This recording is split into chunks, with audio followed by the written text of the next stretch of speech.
I would like to welcome Bob Copper with Self Storage 101. We are extremely happy to have him today. And Bob is going to be discussing some running a facility without someone there. So, Bob, go ahead and take it away. Thanks for being here. Cool. Well, Shelly, you'll have to make sure when I hit this click button that says share screen that it works this time. So you just have to let me know if we're good to go. Let's see here. I think we'll do that. And we will do this. We are, yes, we can see it. Owning and operating an unmanned self-storage facility. Wow. All right, very cool. I'm always impressed when this stuff works. That's pretty cool. Okay, looks like we've got about 30 participants here, and so everybody is excited to hear this. I will send over any updates if we have any technical problems. Thanks again. Very good. And you said I can go till about 2 o'clock? Yeah, 2 o'clock, 6, 7 hours, whatever you'd like to do. Very, very cool. Well, I appreciate you having me on here. This is always a lot of fun to do. Obviously, this, as Charles said, this is new normal. I don't know what that means going forward, but certainly right now, what it means is doing these virtually because nobody can get together in big groups. All the big shows have been canceled for now, at least, and so we'll see how it goes. So I appreciate you guys putting this together and having the technology that allows us to do this. What I want to talk about this morning, and it really is kind of relevant to the world we're living in now, is managing facilities with unmanned, some automation with having anyone on site. We actually own about 17 locations of our own, and all of them are unmanned. We run them all without managers on site. We have technologies in place that do that, so we'll talk about that. We're building brand new facilities that will never have on-site managers in them. So we are kind of warming up to that idea. Of course, it's been around for decades, but we've warmed up to it, again, in the, quote, new normal and the way that we can do business. We're doing that. So, the first thing is, can no on-site manager, can it be done? Well, the fact is it's been proven for decades, and there's certainly some big operators that do it. I'm sure a lot of you have heard of Red Dot or 10 Federal, Storage Express, Express Storage, and the other tens of thousands of facilities out there that are being run with no one on site. Like I said, that's the model that we use, and our properties range from smaller up until we're building a new facility right now that's going to be 70,000 square feet, and it will never have a manager in it. So we are not reinventing the wheel, obviously. A lot of companies have been doing this forever. These companies, this list of companies, and there's countless others that have been doing it for a long time, have proven the model. And so we've warmed up to the model and like the model. And so we'll talk about what that looks like. Now, there have been unmanned facilities, no one on site, for decades, since self-storage began. And there are tens of thousands of them now, and will always be. But there's a kind of a past and present way we do that. Certainly the past was no one on site. Again, I'm sure all of you have some competitors around you that there's no one on site at the facility. But typically what those meant was there would be some kind of a handmade sign there that said, call this number, I'll meet you down here later, or call me and I can do it all over the phone. But it really wasn't what we call automated. It was unattended, but really no way to conduct business with someone without them calling or doing something, kind of a low-tech version of how to do it. So we've kind of taken it, and I say we certainly haven't invented anything new, but the industry has kind of taken that old past model of doing it that way and kind of moved it into the 21st century and made it much more easy to do. So, for example, what does the present version of that mean? Again, no one on site, so that hasn't changed. But now, instead of having a handmade Sharpie sign that's hanging on the fence, we've now got signs with websites.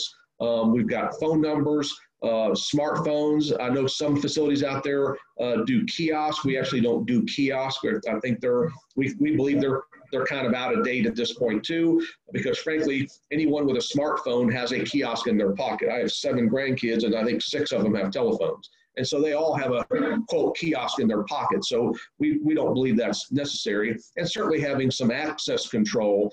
So what we're doing now, instead of the older model, which is no one's there and call us, we'll meet you down here, or call us, we'll do it all over the phone, we've upgraded to that to where people can actually do business with us. In some instances, never talk to anyone, but certainly can do it in a much more professional, more update, more technological way. And so that's what we've been doing with our facilities, and certainly countless thousands of other facilities running the same way. So, first of all, why would someone have an unattended facility? And there's different reasons, but certainly here's a list. I mean, lower expenses. We're going to go into all of these in more detail in a few minutes, but certainly lower expenses is a big deal. We'll talk about that. Higher revenues, and I think that part might surprise some people about how do you have more revenue with no one working there, and I'll show you how that works for us. We also believe you can have an enhanced customer experience, and we'll certainly talk about that. And then from an owner-operator standpoint, certainly greater peace of mind is part of why we do that. We'll talk about that in a minute. So first of all, let's talk about the lower expense side of it.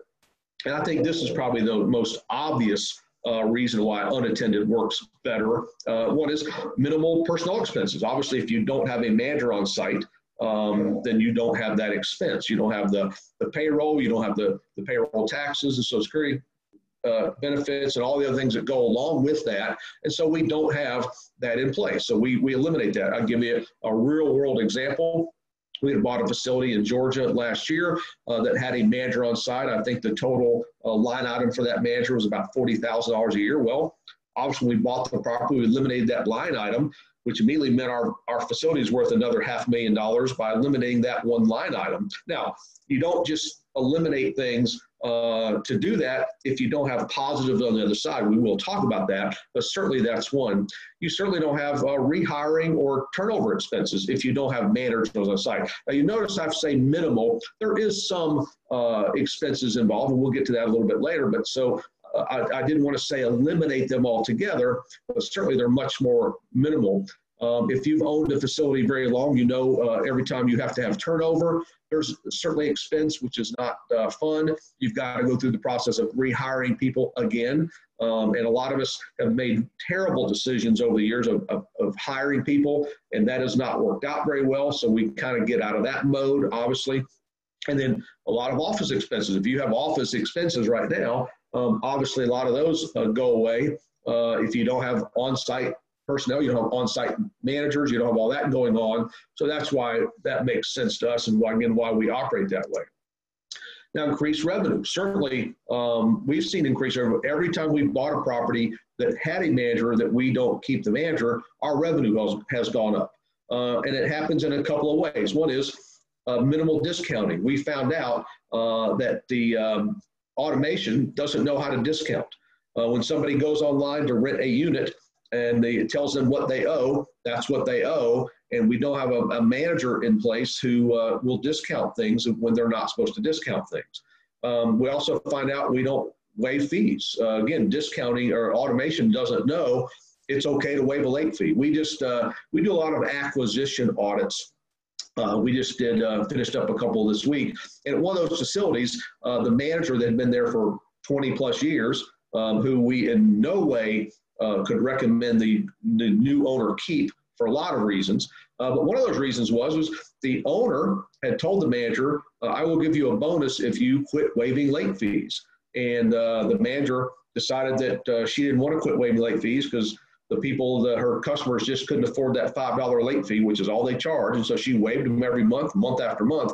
Well, automation doesn't know how to do that. So we see our rentals go up. We see our discounting goes down. Our waive fees goes down by having automation and not having managers on site. Again, love managers. Have always been. In fact, I've written articles over the years that said managers are the most important people in our business.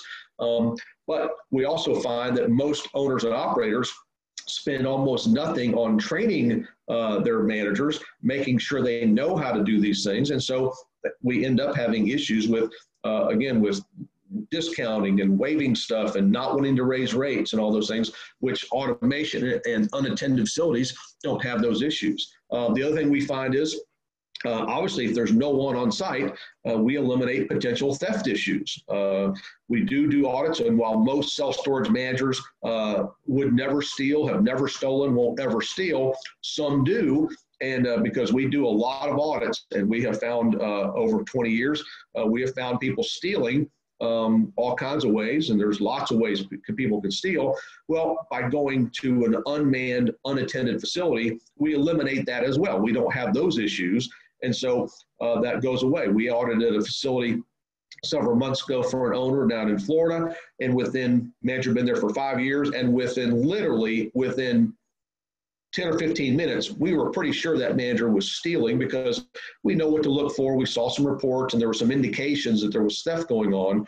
And so the owner, of course, did not have a facility that was set up to run as unattended. And so he was faced with two potential problems. One is, certainly that manager can't come back to work tomorrow.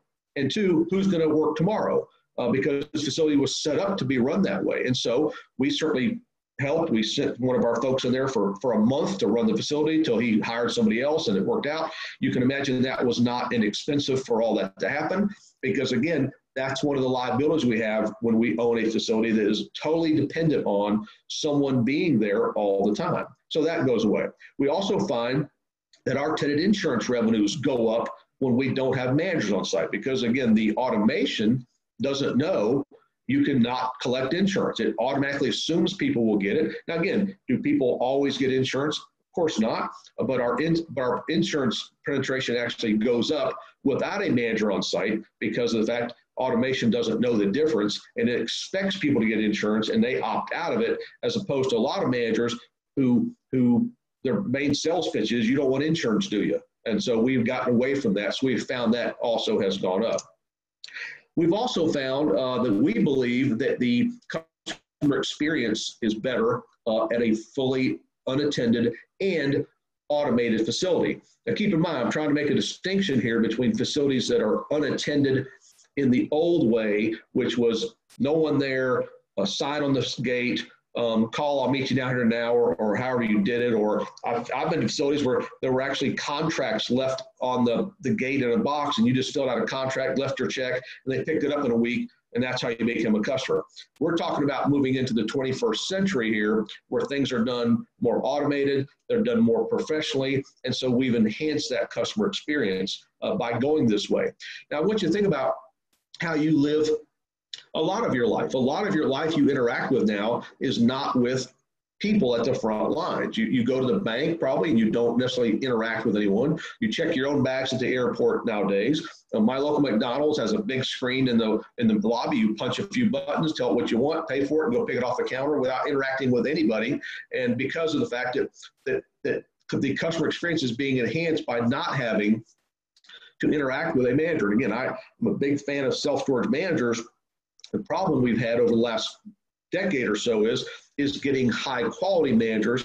Again, that is not, in my opinion, a manager problem. It's an owner problem, because owners just won't hire better people. They won't train those people when they come in. They don't have a training budget. Most owners I interact with, when I ask them, what is your training budget this year? The answer typically is something like, I don't have one, because they just don't think about that. And then they wonder why they don't have the highest level of potential customer interaction. So we get away from that. So first of all, we find with this customer experience, we have a much higher level of professionalism at the customer contact. And what I mean by that is, instead of the primary contact being the manager at the site, who again, in some cases are very good, highly professional.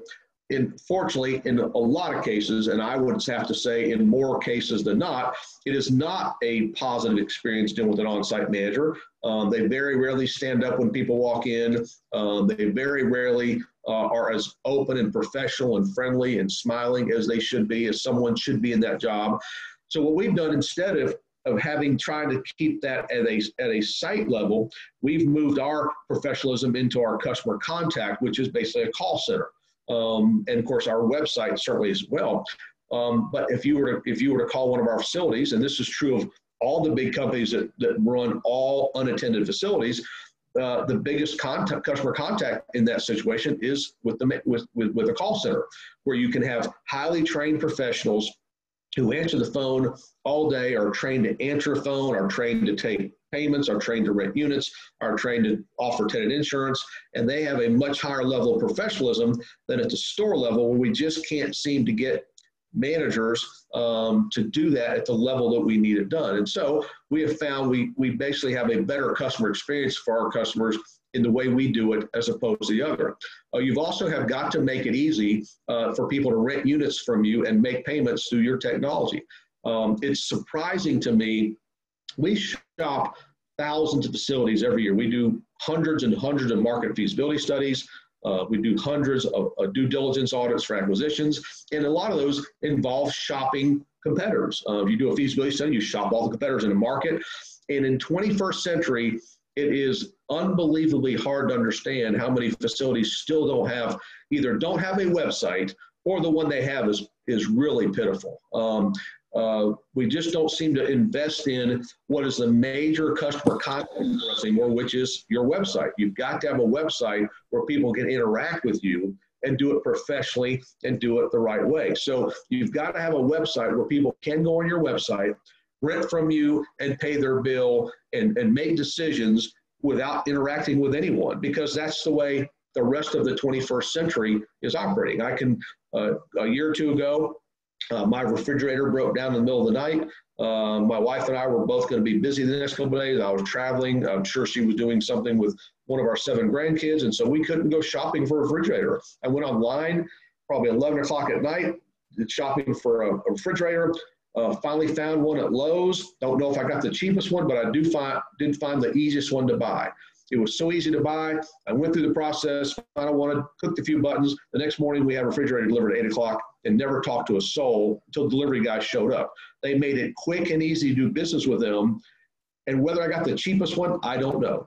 Didn't matter to me. And that's what we have to understand in our businesses. And again, whether you have an unattended facility or you don't want to do that, and you want to continue to have on-site managers, you've got to have a better website. I was working on a study this morning, and I think of the 10 facilities I put together for this market study, 8 of them didn't even have websites, which is mind-boggling. If you don't have a website, before the day's out, you need to talk to one of the vendors that does websites and make sure you do that. So we've got to make sure we do that. The other thing we have done, we find with our enhanced customer experiences, is when we don't have an expectation that someone will be at the site, we don't have to worry about someone not being at the site. If a customer is set up where I'm going to go by the facility tomorrow at 2 o'clock in the afternoon to do something, and it turns out so nobody shows up today, I don't have those problems because there is no expectation of that.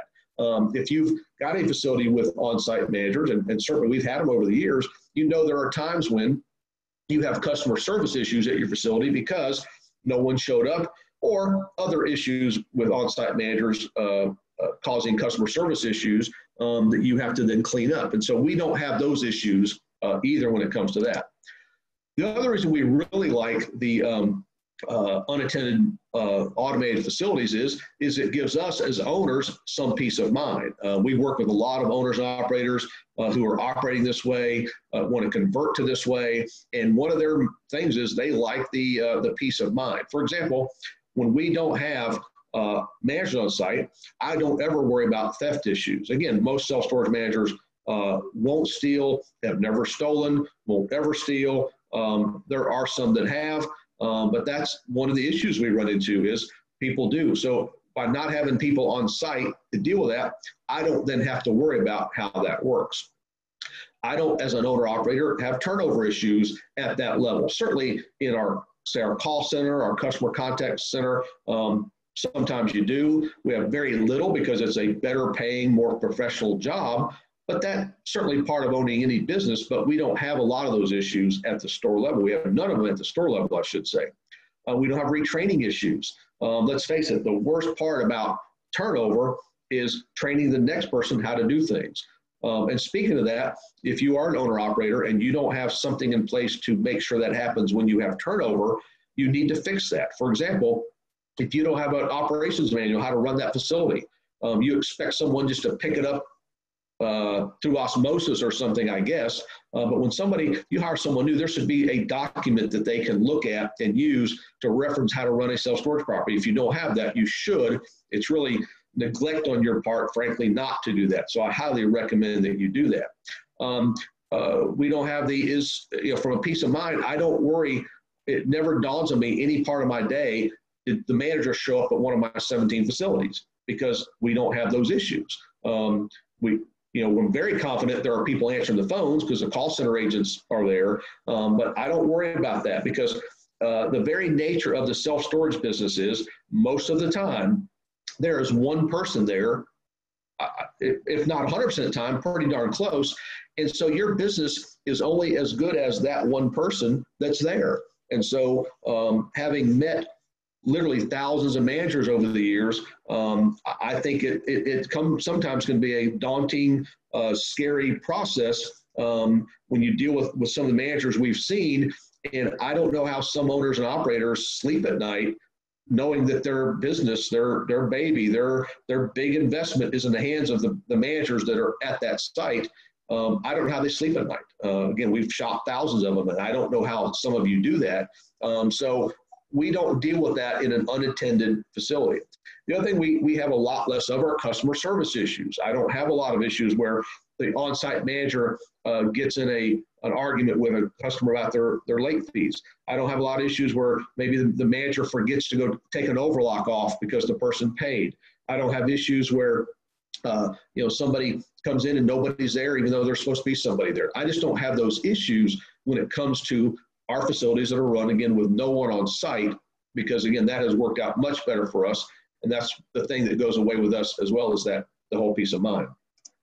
Now, there are some operational things, aspects that go along with unattended facilities. Now, some of these are the same, whether you've got managers on site or not, but some of these are more important, I should say, when you are unattended. First of all, you've got to have the ability, and we talked about this a minute ago, you've got to give people the ability to do online rentals and online payments. Again, it is surprising how many facilities you go on and you don't have rates online. I'm talking about the people that at least you have a website, because a lot of you don't. But if you've got a website and people don't know what your rates are, I wonder who are you hiding those rates from, because people want to know what your rates are. They're online shopping. Upwards of 80% of our business now is done online. That's how people first interact. They're doing searches. People do not get in their cars and drive from facility to facility shopping for self-storage. They do it online now, just like you do everything else you do. You shop online for everything. Your travel, getting airline tickets, looking for furniture on Wayfair, or all the things we do. Well, our business is not much different. Again, people don't get in cars and drive around looking. They do it online. So a lot of you are really hurting your business, whether you're manned or unmanned, by not having a better, more professional website. When I say have a website, I do not mean one that your kids or grandkids made it for free, and that's what you're using to run your business. You've got a place, in some cases, worth hundreds of thousands, if not millions of dollars, and you spent $40 on a website. That doesn't make sense. So the first impact that people have with your business is the quality of your website. So invest some money. They're not that expensive, but get a good website. So people should be able to go on your website, see your rates, rent a unit from you, put their information in, push a button, and get a lease to sign and send back to you, all done through your website. So you've got to set that up. They certainly should be able to make payments through your website, or have some kind of way to pay you, because, for one, people, let's face it, most people don't mail physical checks that often anymore. If they do it through their bank account that sends it. People just don't do that much anymore. And the fact is, you want people to pay by credit card. Most of us have some kind of auto debit program set up, but I would say most of us also, because our training is not very good, our managers are taught, ask people if they want to be on auto debit. And that's the last thing we should be asking customers is, do you want to be on auto debit? In fact, if I hear a manager say that, I would fire them and get a new manager, because that's not how you sell things. The way you sell things is you ask yes or yes questions. You say, do you want to use your Visa or MasterCard? Do you want one bundle of boxes or two bundle of boxes? Do you want to you want to rent the truck for the morning or in the afternoon? You never ask people yes, no questions, but that's what most managers do. And so they wonder why they don't have a high number of auto debits. Why do you want so many people on auto debit? And again, this is all done through your website, done automatically, and should just be part of the presentation. Whether you have a manager on site or you don't, most of your customers should pay by auto debit. Because why? That's the way most people pay all their bills. A lot of you, I just think a lot of this was generational. I thought if you didn't have online rentals, a great website, a great mobile website, in other words, I should be able to use my phone to interact with you, not my computer, because that's how most people rent units and pay their bills is with their phones, not with computers. So a lot of you don't have mobile websites. But I used to think that was generational. I thought if you didn't have all that stuff, you could not do business with my kids. I have a 30-something-year-old daughter and a 20-something-year-old son. And if you don't have that stuff, you won't do business with them. Until I realized my parents, who were both in their 80s, you can't do business with them either because they do all their business that way too. My parents travel. They go on Travelocity or Priceline and find their hotels. They go down to the local McDonald's and get on the free Wi-Fi and do shopping and buy and sell junk they don't need on eBay. They pay all their bills online because they're not home that often.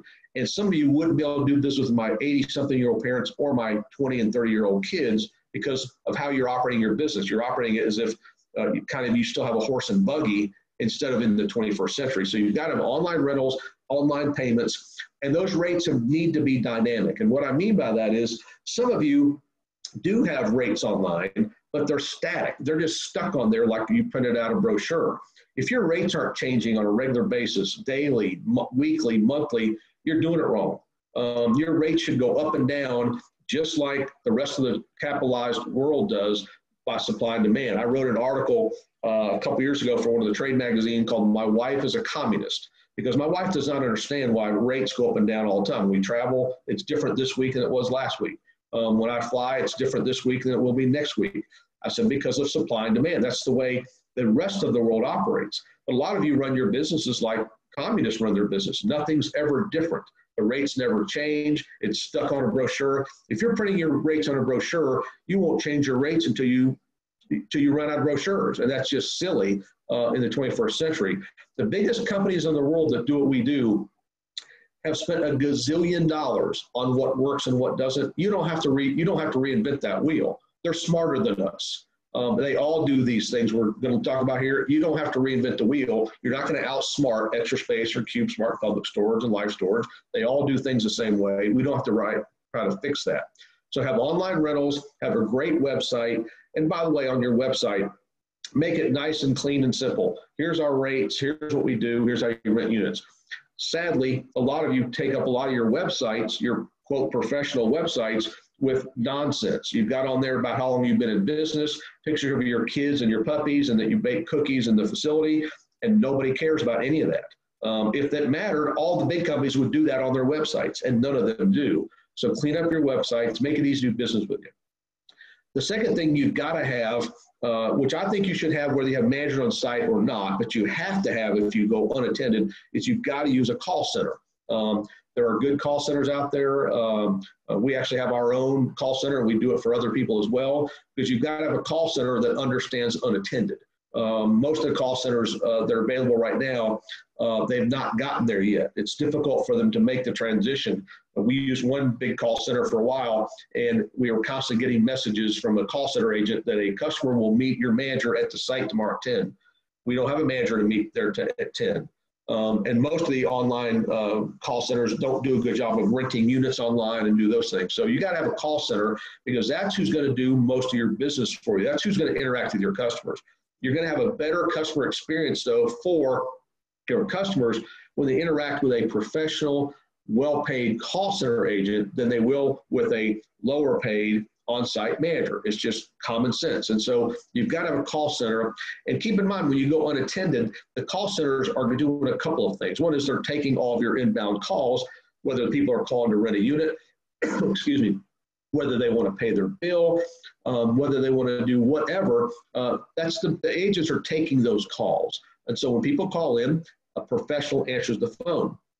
The call center agents, keep in mind, also have to do a couple of other things in an unattended environment. One is they got to make outbound calls. They got to return calls. They've got to make past due calls. They've got to make auction calls. They've got to make customer service calls. most of the call centers that are available in the self-storage industry don't do any outbound.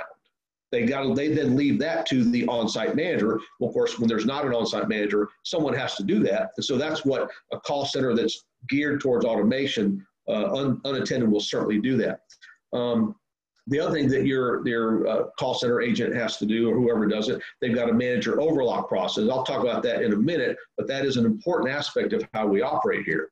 The other thing is, and I mentioned earlier about you will have minimal expenses on payroll and those type of expenses, is despite how automated, or despite how unattended or state-of-the-art your facility is that's unattended, you still have someone go by there. Certainly, you've got somebody go by there once a week, every couple of weeks, depending on the activity, every couple days, whatever that takes, because you still have someone go by there and clean out vacant units, confirm units have been vacated. When the customer says I'm vacant, somebody has to confirm that that's true, pick up the trash, cut locks, and put on overlocks. And so there is something there. So at all of our facilities, for example, we have someone assigned to every one of our facilities that someone goes by once a week and does that list. A lot of what their tasks are managed by the call center. The call center will have a list of things that need to be done when they go there, whether it's cut somebody's lock, they lost their key, or confirm that unit 101's been vacant so we can put it back in the system to rent to somebody. So all that takes place. One of the things that they do is they handle the overlock process, because that is something that can't be not necessarily completely automated, although there are some technologies out there that are around that certainly you can look at, but we kind of still do that in a more of a low-tech way. Is all of our properties, every customer is doing the first of the month. We've done first of the month, we've done anniversary dates over the last 20 years, and I'm much more of a fan of first of the month, because that way I know exactly when to cut locks, I know exactly when to put ads in the paper, I know exactly when to staff for that onslaught of payments in the first of the month. Instead of having 31 different due dates, we have one. Our managers, our call center agents, our customer contact folks, they handle one late list all month long, so people don't come on and off the late list 31 different days. And so we're all first of the month. So what that means is our maintenance person or our landscaper person, whichever it is at one of our facilities, they are tasked with, at the first of the month, at whatever date is programmed. We have facilities in multiple states, but they will put overlocks on those units guided by the call center. The call center will say, put units overlocks on these particular units that are past due, just like all of you do that now in some form or fashion. The overlocks that we happen to use, and there are various versions of this, but I'll give you what we do is we buy disc locks with combinations on them, 4-digit combinations. We also then buy what's called asset tags or fancy metallic-like stickers and put on those. And on those stickers, we've got our name, our 800 number, and then each individual sticker is numbered. So we get those in, we put those on the locks, we put a combination in the lock, and then those are given to our maintenance people or landscaper people. And so if a call center agent says, go overlock these 6 units, they will put one of those locks on those 6 units. What we don't have to worry about, and what really people get tripped up on the overlock process, is then how do you remove those overlocks when the people pay, because no one's there to do that. Sometimes some of you do it where we just get out there whenever we can or whatever, which from a customer service standpoint isn't the best, right? Let's face it, people pay their bill, they want to be able to get their unit, and I understand that. What we do is, because those locks are numbered, is when a person pays their bill and they get to the unit and there's an overlock, they simply call an 800 number that calls into our call center. They tell them lock 101 is on my unit. They tell them the combination to that lock, and they leave it in a drop box, and we use it for the next person, the customer, get their unit. So that's kind of the way we do that process. We do the same thing with auctions. We still certainly do auctions. All of our auctions are done online. And frankly, if you aren't doing online auctions yet, you really need to quit having on-site auctions. I'm surprised people still do that with as easy as online auctions are, and just quit doing it. There's too many. There's liabilities. You got people on your property dropping cigarette butts. If you schedule your auction on a Friday and it rains all day Friday, you've got a really crappy auction day, and it just is an awful experience. So do them online. That being said, the way we do that is our folks go cut the locks when they're supposed to. They put one of those combinations on there. If a unit gets sold at auction, a particular customer or a bidder buys that unit, they simply go to the unit, they do the same thing. Call the 800 number, they tell them to lock, they take it off, and they take their goods out that they bought at auction. We manage all that. So the only time we have to be there physically for the overlock process is when we put them on. We do not have to be there to take them off. And again, there are other options. We do it that way. There's a great company out there called Da Vinci Locks that the 10 Federal guys do, and it's kind of a similar thing. You might check that out. But again, that's the way we do it. Works out perfect for us. The other thing we do at all 17 of our locations, we do truck rentals. U-Haul, like a lot of vendors that are warming up to the idea of unattended operations, U-Haul has an operation called 24/7 where people can rent trucks from U-Haul with no one on site. And so every one of our facilities has U-Haul trucks parked out front. People rent those units and never interact with us at all. They can go up to a unit, use their phone, interact with U-Haul. U-Haul puts lock boxes at each facility with combinations. People rent a truck. They tell them the combination, they get the truck keys out. If they bring it back, great. If not, if it's a one-way, they take it to the other end. And that works for us. We're basically giving U-Haul a place to park some trucks, and they send us a check, every month for the rentals we did there or whatever our compensation was. I've never had, and I've had hundreds of facilities managed and owned and different things over the last 20 years. I've never had one that the truck rental business paid our bills. It never was enough almost to fool with, but it wasn't at a level of activity. I like having those trucks parked out there. I like people seeing something going on. If 27 or 28% of people who rent storage units also rent a truck, I want them to rent and do it all at my facility. So that's the way we do that, and it works out real well for us. And again, U-Haul likes that program. I think my local guy told me they rented 5 million trucks transactions last year on the 24/7 program, meaning a lot of people rent trucks with no attendance. So we do that. And then lastly, customer locks. Right now, if you've got an on-site manager, I'm sure one of the things they do is offer people locks, sell them, give it away, whatever that looks like. In our case, because we don't have anybody on site, we think it's a waste to have like a vending machine where people can buy locks, and you pay $3 or $4 for a lock and you put it there for $10, and very few people will do that. The vending machine ends up costing way more than it was worth, so we don't do that. We simply give people locks. We provide our maintenance folks, our landscaper folks, a supply of brand new disc locks. We get them for $3 off Amazon. Very nice disc locks, and there's obviously other sources to get them, but very nice locks. We put them up there, and we put them in the units. Now, what we did for a while is we just put a brand new disc lock in the unit, and it was in there. We have since created, for lack of a better word, almost like a little gift box with our logo on it, and we put those locks in. We put those boxes in there that have a lock, have a keychain with our logo in there, and some other information in there about how to make payments and referral program and all that. It's like it looks much nicer to be sending a lock in there. So there's a little box in there, and they're inexpensive and it's pretty cool. We put those in there, so that's what the customers get when they rent from us. We do charge a $20 admin fee to everyone who rents from us, so that easily covers a $3 lock, and so we're not out locks or out expenses much when we do that. That's the way that works for us. We do not do deposits. I'm still surprised every now and then to find people that do deposits. I didn't know people still did that, but some do. And again, like I said about a lot of things, if the largest companies in the world that do what we do things a certain way, we do it that way. None of them do deposits, and so we don't do deposits. So that's the way we run our facilities. That's the way countless tens of thousands of their facilities are being managed in one form or fashion. And I would certainly encourage anyone, if you've got a facility already that is unattended, well, then you're in good shape. You just probably need to upgrade it to some of these more up-to-date things. If you're still doing the old-fashioned, here's a sign, call me, let's see if we can upgrade that. Somebody asked me one time, what does it cost you when you buy a facility to convert it over to what you do? It costs us some new banners. That's all we really have to do. We put up these nice banners with our logo, our name, our phone number, and our website. And we put up some signs like, three ways to pay. It's got some really nice, signs of how to deal with us. And we just make it easy. We don't spend a lot of money on converting over.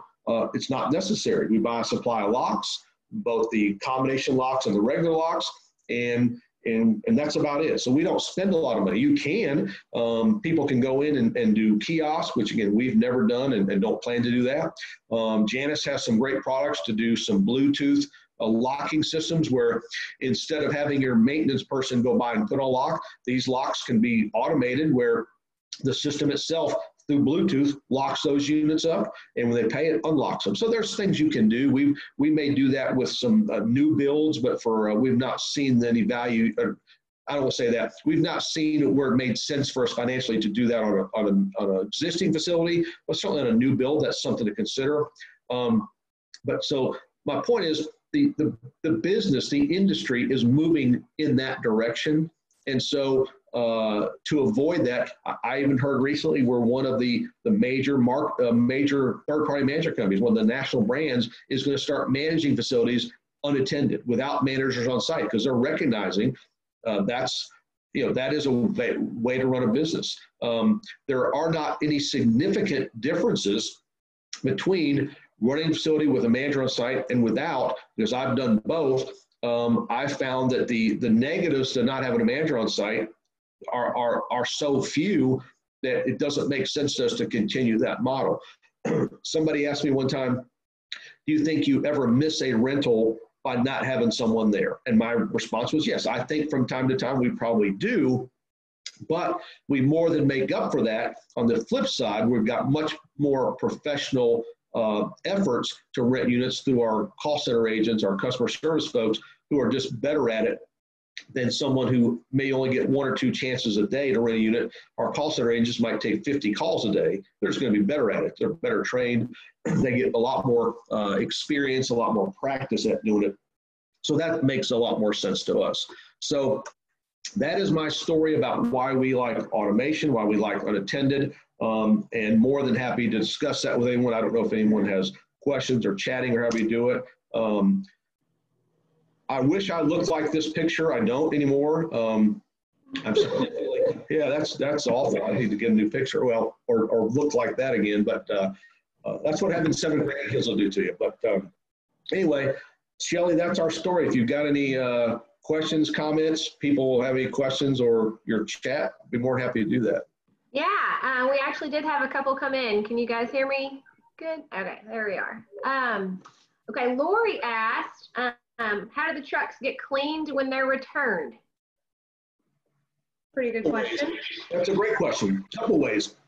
In some of our markets, and now this has to do with whoever your AFM is or your local U-Haul rep guy is, in our case is, in some cases, the rep themselves, they go by there when they see a truck has been dropped off and they check it real quick and check it in. In some cases, if it's convenient, our folks, if they're there, if a truck gets dropped off on a Thursday and our folks happen to be there Thursday, they'll go check it out and make sure it's clean. So it's a combination of those things. There's never more in any of our facilities more than a day or two between the check-in and somebody making sure it's clean. But according to U-Haul, again, they did 5 million of those last year. That's not really been an issue. We all know trucks get turned in every now and then that need to be cleaned, but it's not been enough. So between our local U-Haul reps who go by these facilities on a regular basis, like they do all their facilities, or our folks that are there at least once a week, they check out those trucks. Cool. Zach, I got 2 more questions for you. Zach Quick asked, what's the largest square footage site you have on this, and how often do you have someone coming by? We have, I'm assuming. Yeah, that's a good point. We've got facilities in the 40,000+ square feet, and all of our facilities right now are visited once per week. We are building a new facility in Florida that will be 70,000 square feet, and in that case, probably get visited a little more often just because of the size of it. But once a week has worked out so far, and in some cases, all of our local maintenance people or landscaper, whoever we're using, if something has to be done, they're there on a Tuesday, and on Thursday something, almost all of them can run back over there. But part of it is about setting customer expectations. For example, we found that if a customer says, "I lost my key, can I get somebody to unlock it?" If you are very clear with them about when somebody can be there to do it, they'll be happy to do that. The problem is when you promise they'll be there in an hour and they don't show up for 2 days, then they're just mad. But we found if customers would be happy to be there, our guy is there on every Thursday, he'll be there Okay, and I'll be over there Thursday, meet them. So you got to set expectations. But we have found that the activity-wise, the once a week has been perfect for us. But again, the 70,000 when we're building, at least in the beginning, you know, anytime you open a brand new facility, that's when you have the most activity, right? You have the most move-ins and stuff going on. We may have that a couple of days a week, at least for a while, but once a week up to our 40-some thousand square foot facilities right now is more than adequate. Because all of our, I should say this, because all of our facilities are leased up. We've got 2 facilities we've expanded so that we've added units, and so there's a little more activity there, and it's still been fine. But when you buy an existing facility that's 90% occupied, whether you have a manager there or not, there's not a lot going on around there all day. And so we just don't need somebody to buy there that often. Yeah. Good deal. One more question we'll take here. Let me see where that went. Lauren Weisenhunt would like to know what system you are using and does it connect with your management software? All right, when she says system, I'm not sure what that means. We use at our facilities right now, all facilities right now use web self-storage for the management software. And so all of our keypads, access control works within that. People rent a unit from us, they're automatically generated a gate code, they can come and go, they don't pay their bill, the gate code takes them out. So as far as system doesn't interact, I'm not sure what that means by system unless you're talking about access control, which in our case is gate. You know, if we have gates and they have a keypad, they interact, certainly, yes. Sure. Okay, well, I think that's all we've got for today, and we greatly appreciate your time. Sure. If any more questions come in for you, I will send them over. And like I said, thanks again for joining us today. Please do. Enjoyed it. Thank you, guys. Bye, Bob. Bye. All right, next up for today, we've got Warren Dazio with Cost Segregation Services.